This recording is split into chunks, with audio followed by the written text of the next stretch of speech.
हरे कृष्णा। आज हम श्रवण करेंगे अष्टावक्र की कथा। अष्टावक्र का अर्थ है 8 जगह से टेढ़ा। तो आइए श्रवण करते हैं, कौन है ये अष्टावक्र, क्या है इनके जन्म की कथा।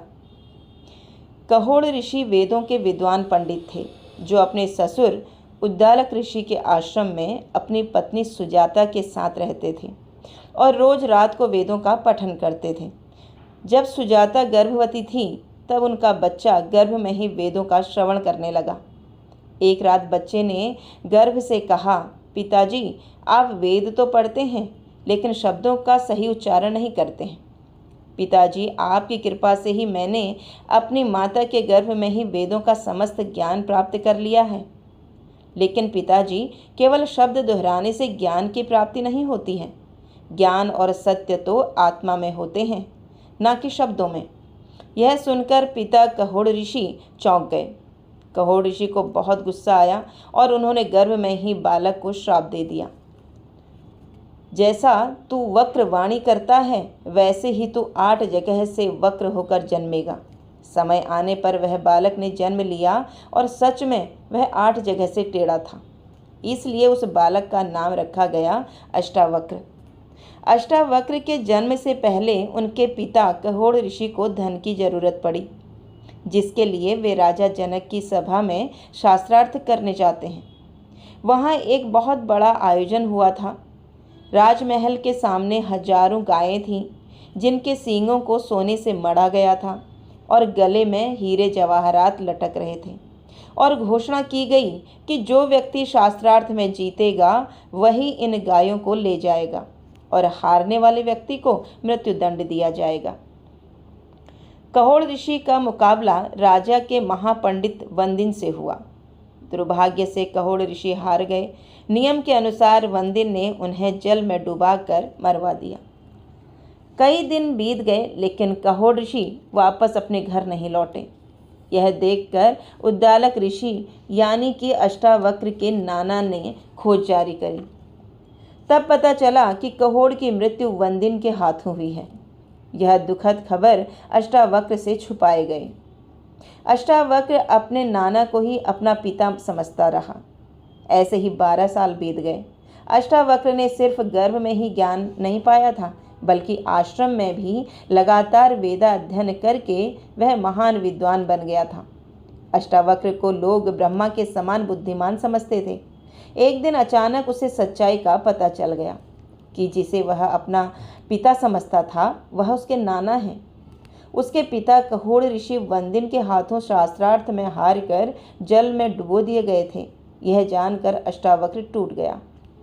उसने अपनी माता से कहा, माँ, मुझे आज्ञा दो, मैं अभी जाकर वंदिन को शास्त्रार्थ में हराकर अपने पिता का सम्मान वापस लाऊंगा। माँ ने कहा, तू अभी छोटा है बेटा, वहाँ तुझे अपमान या हार का सामना करना पड़ सकता है। अष्टावक्र ने जिद नहीं छोड़ी। उसने कहा, माँ, शरीर चाहे जैसा हो, पर ज्ञान की शक्ति में कोई बाधा नहीं है। अंततः वह अपने मामा श्वेतकेतु को साथ लेकर राजा जनक की नगरी पहुँच गया। वहाँ महाआयोजन चल रहा था। देश भर के बड़े बड़े विद्वान पहुँचे थे। जब अष्टावक्र ने महल में प्रवेश किया तो द्वारपाल ने रोक दिया। द्वारपाल बोला, बालकों को अंदर जाने की अनुमति नहीं है, केवल वृद्ध और ब्राह्मण ही अंदर जा सकते हैं। तब अष्टावक्र बोले, क्या सिर के बाल सफ़ेद होना ही वृद्धावस्था का प्रमाण है?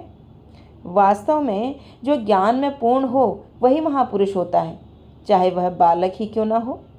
हम यहाँ तुम्हारे राज पंडित वंदिन से शास्त्रार्थ करने आए हैं और उसे परास्त करके दिखाएंगे। द्वारपाल उनकी वाणी सुनकर चकित रह गया और उन्हें सभा में प्रवेश दे दिया। अष्टावक्र सभा में पहुंचा, तब उन्होंने अष्टावक्र को देखा और उनका मजाक उड़ाने लगे। वहां बैठे सभी लोग अष्टावक्र के उस टेढ़े शरीर का मजाक बना रहे थे। ये तो 8 जगह से टेढ़ा है और इसका चलना भी विचित्र है। इस पर अष्टावक्र भी मुस्कुराए और खिलखिलाकर हंसने लगे। तब राजा जनक ने पूछा, बालक, ये सब तो तुझे देखकर हंस रहे हैं, लेकिन तू क्यों हंस रहा है? अष्टावक्र बोला, राजन, मैं इस सभा में पर हंस रहा हूँ, जहाँ ज्ञानियों की जगह चमड़े के व्यापारी बैठे हैं। इस पर कुछ पंडित शर्मिंदा और कुछ क्रोधित हो गए। राजा जनक ने फिर पूछा, बालक, तुम कहना क्या चाहते हो? अष्टावक्र ने शांत भाव से उत्तर दिया, राजन, ये सब मेरे टेढ़े शरीर को देखकर हंस रहे हैं, मेरी आत्मा को नहीं। मंदिर टेढ़ा हो तो क्या आकाश भी टेढ़ा हो जाता है? राजन, मैं शरीर नहीं, मैं आत्मा हूँ। कृपा कर मेरी आत्मा को देखिए, न कि मेरी देह को। उसके ज्ञान भरी बातों ने सभा के सभी विद्वानों को हिलाकर रख दिया। सभी अपने अहंकार पर पछताने लगे। तब अष्टावक्र ने राजा जनक से कहा, हे राजन, अब मैं पंडित वंदिन से मिलना चाहता हूँ, जो आपकी सभा में सबसे विद्वान माना जाता है और जिसने मेरे पिता को हराकर पानी में डुबाकर मार दिया। मैं उससे अद्वैत ब्रह्म ज्ञान पर शास्त्रार्थ करने आया हूँ। राजा जनक बोले, बालक, तू बहुत छोटा है और वंदिन बहुत चतुर और ज्ञानी है। उसने अनेक ऋषियों को परास्त किया है। अष्टावक्र ने कहा, राजन, मेरा शरीर छोटा है, लेकिन ज्ञान और विचार विशाल हैं। अब राजा जनक सोचने लगे, यह बालक सामान्य नहीं है। उन्होंने अष्टावक्र की बुद्धिमत्ता की परीक्षा लेनी चाहिए। अष्टावक्र ने राजा जनक के कठिन से कठिन प्रश्नों का उत्तर दिया। राजा जनक अष्टावक्र से प्रसन्न हुए और बोले, बालक, तुम निश्चित ही ज्ञान में बड़े हो, तुम वंदिन से शास्त्रार्थ के योग्य हो।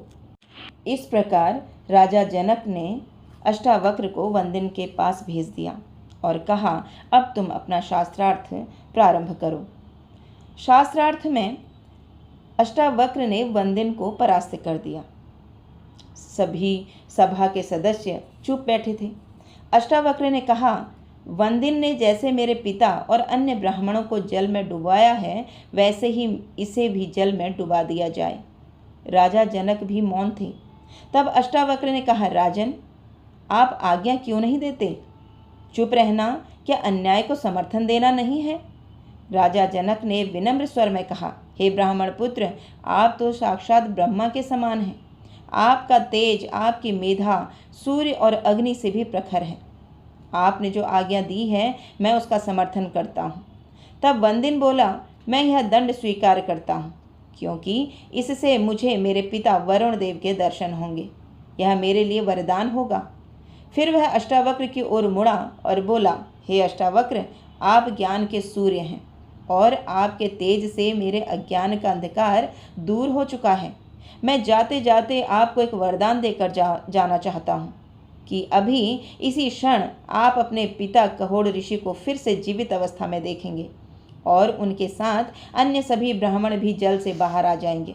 और उसी क्षण सबके सामने जल से अद्भुत दृश्य प्रकट हुआ। ऋषि अहोड़ और सभी ब्राह्मण जल से बाहर आ गए। सभी राजा जनक और अष्टावक्र को प्रणाम किया।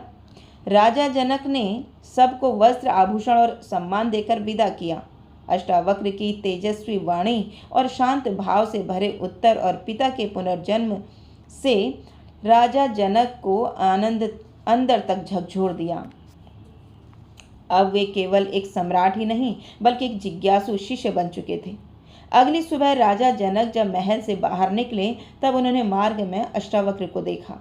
घोड़े से उतरकर उन्हें साष्टांग प्रणाम किया और कहा, महामुनि, मुझे यह ज्ञान दीजिए जो मृत्यु से परे है, जो आत्मा को जानने वाला है, जो जन्म और मृत्यु से मुक्ति दिलाता है। राजमहल को विशेष रूप से सजाया गया। अष्टावक्र के लिए ऊंचा सिंहासन लगाया गया। 12 वर्ष का वह बालक गुरु के व्यास आसन पर बैठ गया। तब राजा जनक ने हाथ जोड़कर पूछा, हे गुरुवर, ये आत्मा क्या है? ये बंधन क्या है? मुक्ति क्या है? तब अष्टावक्र ने कहा, राजन, जब तक तुम स्वयं को शरीर मानते हो, तब तक तुम संसार में बंधे हो। लेकिन जब तुम ये मान लेते हो कि ना तुम करता हो ना ही भोगता हो, तभी मुक्ति का द्वार खुलता है। आत्मा शुद्ध, शांत, अजर और अमर है। यह संवाद केवल एक दिन नहीं चला था। राजा जनक प्रश्न करते गए और अष्टावक्र उत्तरों के माध्यम से ज्ञान की गंगा बहाते गए। इन गूढ़ और मर्मज्ञ प्रश्न उत्तरों से एक ग्रंथ की रचना हुई, जिसका नाम है अष्टावक्र संहिता। तो ऐसे ही आनंद और ज्ञान का वर्धन करने वाली पौराणिक कथाओं को श्रवण करने के लिए हमारे इस चैनल को सब्सक्राइब कीजिए और शेयर कीजिए। हरे कृष्णा।